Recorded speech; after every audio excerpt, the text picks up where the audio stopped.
Hello friends, law lecture में आप सब लोगों का स्वागत है। आज हम लोग इंडियन एविडेंस एक्ट में देखने वाले हैं opinion of expert. Opinion of expert section 45 on Indian evidence बताता है। इस वीडियो में हम लोग देखने वाले हैं एक्सपर्ट कौन है, सेक्शन 45 को, केस लॉ को, वो कौन से सब्जेक्ट मैटर हैं जिसपे एक्सपर्ट टेस्टिफाई करता है, वैल्यू ऑफ एक्सपर्ट ओपिनियन और गाइडलाइंस को। वैसे तो ओपिनियन ऑफ थर्ड पर्सन कब रिलेवेंट होगा, यानी कि और व्यक्तियों की राय कब सुसंगत होंगी, वो सेक्शन 45 से लेके सेक्शन 51 में गिवन है। आज हम 45 ही देखने वाले हैं, तो चलो शुरू करते हैं। सबसे पहले जानते हैं हु इज एक्सपर्ट। तो एक्सपर्ट को कहीं भी सबसे मेन बात तो डिफाइन नहीं किया गया। ये सेक्शन सिर्फ ये बताता है कि वो पर्सन जिसमें स्पेशली स्किल्ड होनी चाहिए वो एक्सपर्ट हो सकता है। Thus, the only definition on expert available in this act, इस एक्ट में ऐसे कोई सर्टेन डेफिनेशन नहीं गिवन है, बस इतना ही कहा गया कि स्पेशली स्किल्ड होनी चाहिए उस सब्जेक्ट पे जो कि वो टेस्टिफाई कर रहा होगा। और जो सेक्शन है वो रेफर नहीं करता किसी पर्टिकुलर स्टैंडर्ड को जहां पे स्टडी और एक्सपीरियंस हो। ऐसा कहीं भी नहीं है कि वो व्यक्ति उस पर्टिकुलर फील्ड में जो है स्पेशली उसके लिए पर्टिकुलर कोई स्टडी जरूरी है, पर्टिकुलर कोई एक्सपीरियंस जरूरी है। ऐसा कोई पर्टिकुलर स्टैंडर्ड यहाँ पे नहीं बताया गया। सेक्शन 45 ये कहता है ओपिनियन ऑफ एक्सपर्ट, यानी कि विशेषज्ञों की राय। ठीक है ना, राय की बात हुई है कि जब कोर्ट में इस तरीके का कोई ओपिनियन होगा upon a point of foreign law की बात होगी और साइंस और आर्ट की बात होगी, और as to identity of handwriting की बात होगी, फिंगरप्रिंट या फिंगर इंप्रेशन की बात होगी, तो उस स्थिति में जो ओपिनियन होगा एक्सपर्ट का, जो राय होगी अपॉन दैट ऑफ पर्सन, उस पर्सन के थ्रू होगी जो कि स्पेशली एबल्ड होगा या स्पेशली स्किल्ड उसमें होगी। फॉरेन लॉ, साइंस, आर्ट, ठीक है, identity of handwriting, finger impression, इससे रिलेटेड जो भी एक्सपर्ट होते हैं उन्हें पता होता है, तो वो क्या होंगे, आर रिलेवेंट फैक्ट। ऐसे फैक्ट को रिलेवेंट माना जाएगा जो कि एक्सपर्ट कह देंगे कि एक्सपर्ट की राय उनके बारे में ये है। ऐसे पर्सन को एक्सपर्ट कहा जाता है जो कि उस पर्टिकुलर फील्ड में उस पर्टिकुलर टॉपिक पे बता सके। जैसे कि हैंड राइटिंग एक्सपर्ट होता है, वो बता देता है कि भाई ये हैंड राइटिंग भी इसी पर्सन की है और ये वाली हैंड राइटिंग भी इसी पर्सन की है। तो जो हैंडराइटिंग के फील्ड में एक्सपर्ट है वो ही बता सकता है और उसी की राय ही क्या कहलाएगी, ओपिनियन ऑफ एक्सपर्ट। ठीक, आगे बढ़ते हैं। केस लॉ देख लेते हैं। केस लॉ क्या है, Ram Narayan versus state of UP 1973 का केस है सुप्रीम कोर्ट का। इसमें क्या हुआ ऐसे समझ लीजिए, ए नाम के व्यक्ति ने बी नाम के व्यक्ति के बच्चे को किडनैप कर लिया। ए ने जब फिरौती के लिए पैसे मांगे तो उसने एक लेटर लिखा। अब लेटर जब उसने लिखा तो ये लेटर के थ्रू पकड़ा गया कि ए ने बी के बच्चे को किडनैप किया था। तो ये हैंडराइटिंग मैच कौन करके बताएगा, ये हैंडराइटिंग स्पेशलिस्ट ही बताएगा, जो एक्सपर्ट होगा वही बताएगा। तो इस केस में यही हुआ और इस केस में जब एक्यूज को सजा हुई, तो कहने का मतलब ये है कि एक्सपर्ट का ओपिनियन इस लेवल तक क्या करता है, बहुत ही इंपॉर्टेंट होता है, वो पनिश भी करा सकता है, इसलिए इसको लाइटली नहीं लेना। दूसरा केस है Abdul Rahman versus state of मसूर। इस केस में क्या हुआ कि प्रोफेशनल जो एक गोल्ड स्मिथ थे उनकी सहायता से ये पता लगाया गया, उनकी मदद से पता लगाया गया कि ए नाम के व्यक्ति ने क्या किया, बी नाम के व्यक्ति का गोल्ड चुरा के ले जा रहा था। तब ए नाम के व्यक्ति ने, सपोज एग्जांपल के लिए मैं समझा रही हूँ, तो सपोज ए नाम के व्यक्ति ने क्या हुआ, जब वो गोल्ड लेके चला रहा था उसने बोला कि ये तो गोल्ड है ही नहीं मैं जो ले जा रहा हूँ। तो एक प्रोफेशनल गोल्ड स्मिथ को बुलाया गया ताकि वो ये पता लगा सके कि गोल्ड ओरिजिनल गोल्ड ये प्योर है या नहीं है।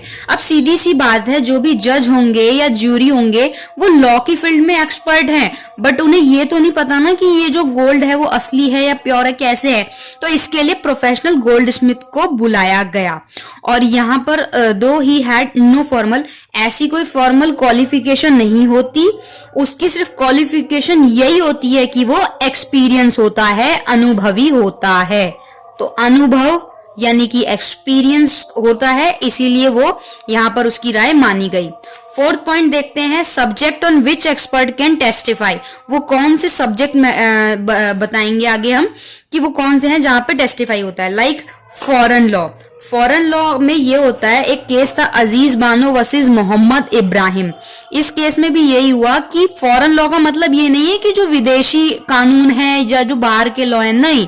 फॉरेन लॉ का मतलब ये है कि उस तरीके के कानून जो कि इंडिया के अंदर नहीं है, लेकिन जैसे फॉरेन बैंकिंग लॉ है, तो फॉरेन बैंकिंग लॉ मतलब कि यहां पर क्या पता चलेगा फॉरेन बैंकिंग लॉ में कि अगर ऐसे सेक्टर में किसी भी तरीके से कोई क्राइम हो जाता है, कुछ भी हो जाता है, तब फॉरेन बैंकिंग लॉ की नॉलेज जिस व्यक्ति को होगी उसे कोर्ट में बुलाया जाएगा और उसकी जो है ओपिनियन ली जाएगी।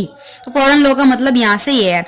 दूसरी बात, matter of science. Matter of science से रिलेटेड ये हम ऐसे समझ सकते हैं, like cause of death, death कैसे हुई, क्या एज थी, लाइक फॉरेंसिक वगैरह हम जैसे समझते हैं, टाइम क्या था, नेचर और इफेक्ट क्या होगा, तो ये मैटर ऑफ साइंस में आएंगे।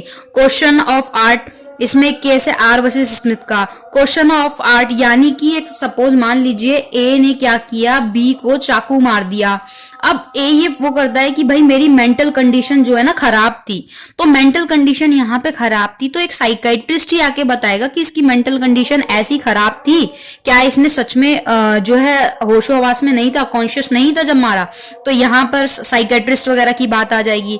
फिर identity of handwriting, identity of handwriting का क्या है, प्रोबेबिलिटी बता सकता है कि हैंडराइटिंग जो है वो की सेम है, जैसा कि हमने ऊपर वाले केस में देखा।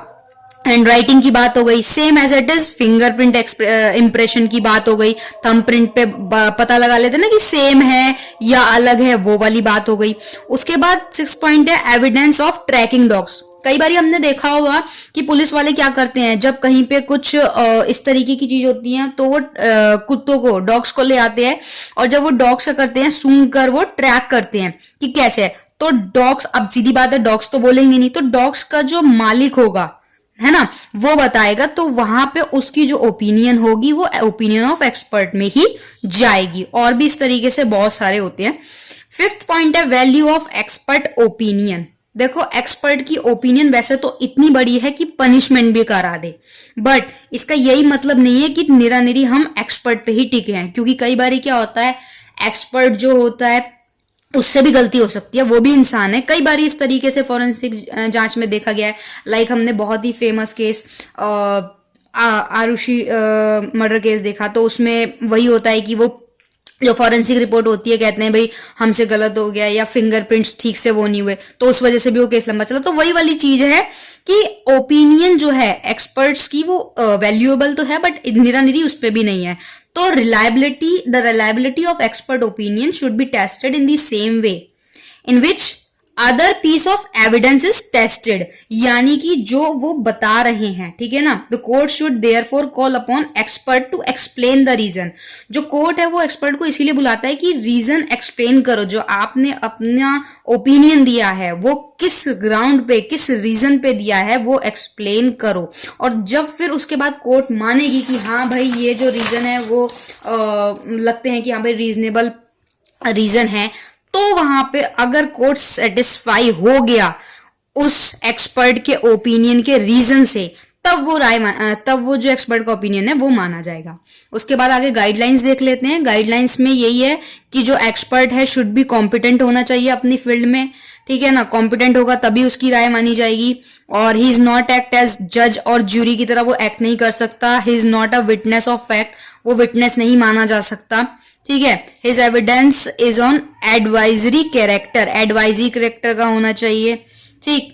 उसके बाद his credibility depend on a reason stated is support of his conclusion, यानी कि जो एक्सपर्ट है उसने जो अपना ओपिनियन दिया है, जो कंक्लूजन है, तो वो रीजन बताएगा कि इस रीजन की वजह से मैं ये कह सकता हूं। तो वो है कि रीजन होना चाहिए, एक कंक्लूसिव नेचर से रीजन देना चाहिए। तो होप सो आपको ओपिनियन ऑफ एक्सपर्ट क्लियर हुआ होगा। वीडियो पूरी देखने के लिए thank you so much. Video अच्छा लगे तो लाइक करके, चैनल को सब्सक्राइब करके बेल आइकन जरूर प्रेस करना।